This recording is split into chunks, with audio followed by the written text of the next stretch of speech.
Aston Villa have crashed out of the Champions League, losing 5-4 on aggregate to PSG, but they beat PSG 3-2 at Villa Park, and they were so close to keeping the tie alive. I'm so frustrated because it was one of the great games of football, and in the final 10 minutes, Aston Villa couldn't quite get enough energy, enough momentum, enough time on the ball to get a fourth, to get even a fifth, to get them into the Champions League semi-finals. They deserved it throughout both legs, very, very close to PSG. But we're going to break down what this means for the Champions League. Obviously, PSG now one of 4 sides that can go on to win the Champions League. They'll face either Arsenal or Real Madrid, and where it went wrong for Aston Villa and what they can do potentially next season in the Champions League. We have to start off with how PSG started the game. It was a tale of two halves, as much as that is an overused analogy in football. But in the first 45 minutes, I've almost never seen such a fluid, aggressive side like PSG. They were absolutely incredible.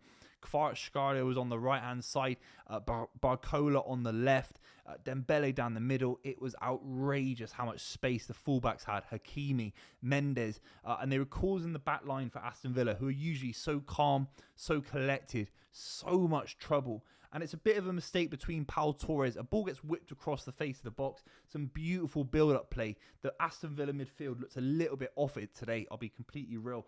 And there's so much space in behind Kamara, in behind Onana. And Matty Cash gets overlapped. The ball gets played around him. And there's a mix-up between Martinez and Pau Torres. And that really, on some level, was the goal that knocked out Aston Villa from the Champions League. Obviously, they concede another and get back in it in their own right. But you have to keep a clean sheet. There's always going to be a Holt End kind of rocky atmosphere at Villa Park. There's always going to be a moment where a ball gets whipped in. It's tense. Maybe Aston Villa nick a goal. But if you concede so early in the Champions League game and be a little bit naive defensively, it just makes all the passion, all the energy, all the adrenaline almost go to waste. You're handicapping yourself. And that's just down to experience. PSG have been here so many times now in the last 10 years. And obviously Villa haven't. But it's just frustrating because we saw enough quality in both legs that Aston Villa can get at PSG and have a go. And this PSG side are a real top side. They're just not Liverpool at the Champions League. They smashed Manchester City earlier in the season as well. And Aston Villa, newcomers to the Champions League, they were so close to PSG on so many levels. But in the first half, it was chalk and cheese. I thought PSG were absolutely outrageous. They were so good on the ball. The pace, the power, the movement. And then obviously it's Hakimi who scores that goal. We're talking about a right back almost operating in the number 9 position. It's outrageous.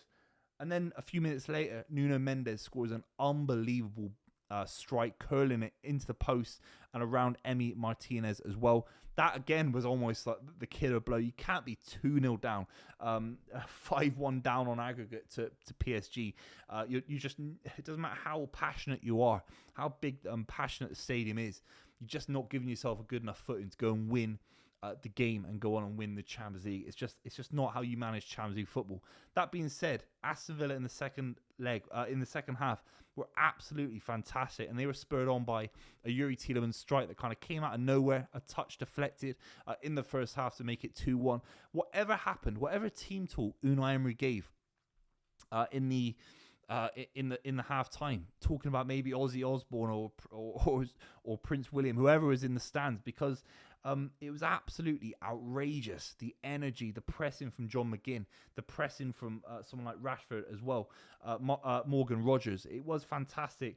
And John McGinn scores a goal on his left foot, another deflected strike that loops over Donnarumma. And it's absolutely rocking the atmosphere today. You could just sense it through the TV.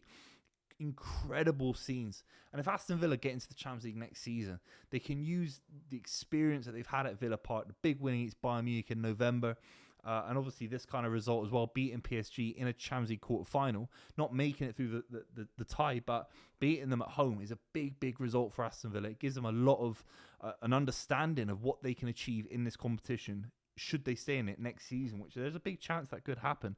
We have to talk about the concert goal. It was brilliantly worked from Marcus Rashford and Matty Cash on the right-hand side.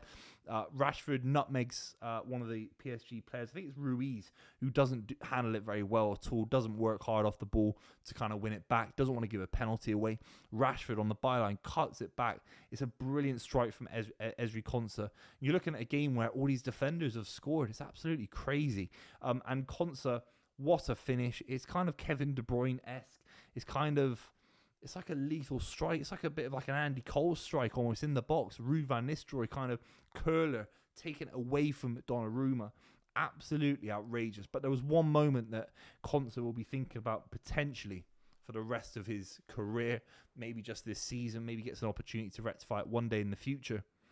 Ball gets whipped in literally a minute later to make it 4-2, to make it 5-5 on aggregate, and he misses a header from 6 yards out. It's so frustrating, and Aston Villa today proved that they can have these big physical moments where they drive things into the box, they win the first ball, they win the second ball, they can keep the pressure up, and Konsa was an inch away from keeping Aston Villa in the Champions League. There were other moments as well. Morgan Rogers had a few chances. Asensio had a chance one-on-one with Donnarumma as well. That being said, there were some slight criticisms from me towards Unai Emery. Thought the selection of Rashford down the middle didn't quite work, in my honest opinion. There'll be Aston Villa fans that know better than me about Ollie Watkins, but look, Rashford had to play this game. He was absolutely electric. Do you need Kamara and Onana in this kind of game? I thought they were very static in midfield. Onana came off, and I didn't really feel that he touched the ball. A little bit leggy in there. It's a very, very hard level. He's jumped from Everton to Villa to the Champions League. It's a big, big jump. I don't know if he was quite there. I'm not trying to be critical. It's just an observation where in little minutes of in little passages of play where Aston Villa could have kept the ball for 2 or 3 minutes instead of it pumping it end to end all the time. There were just moments where that midfield could have had a little bit more craft, a little bit more guile. Ross Barkley came on maybe a little bit too late. That's someone that can definitely change things. Jacob Ramsey punting things a little bit. Konsa punting things down the channels. It was just a little bit too much of that. It kind of took the wind out of the sails of Aston Villa. If they kept the ball a little bit more, being a little bit more calm in possession, they definitely would have had more clear-cut opportunities to get that final goal. And that'll be the frustration for Unai Emery, who's a genius-level coach. But you would say after today's performance, he's coming up against a side that have just got 3 of the best midfielders in world football. The front 3 are some of the best in world football. Aston Villa don't have that quality. I don't think Marcus Rashford's at this level. Did brilliantly well for the Konsa strike. But it was actually his heavy touch that led to the first goal in 11 minutes in. Just moments of concentration where you think, actually, throughout the side, I mean, Matty Cash against Kvaratskhelia, against Barcola, absolutely fantastic. Playing out of their skin. John McGinn as well. Sometimes you look at it and think, actually, a lot of these players are playing right at the highest level of capacity. That isn't going to be enough to get you into the Champions League semi-final, final. I'm not sure. It's just an observation. I'm not even saying Aston Villa believe they deserve to be in the Champions League semi-final with a Barcelona, with a Real Madrid, with a Bayern Munich. It is a cut above, particularly where Aston Villa have been. It's a ringing endorsement that Aston Villa are punching above their weight at the moment with the kind of squad that they've got against the likes of PSG. And you could argue across both legs they deserve to go through. They were absolutely fantastic. And Unai Emery is always going to get you bubbling this kind of level. Can he take an Aston Villa or that kind of side to actually winning the Champions League?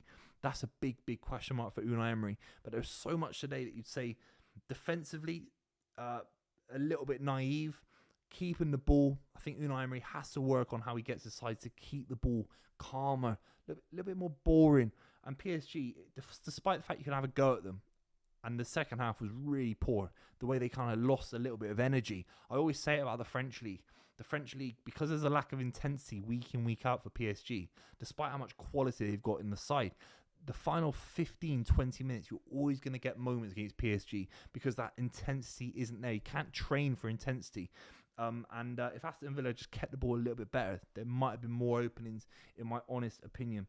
Big moment for PSG. I think they're going to be very, very big contenders against Arsenal or Real Madrid. But I think Arsenal can beat them 100%. Let me know what you think in the comments down below. Make sure you subscribe if you're new. And I'll see you very, very soon.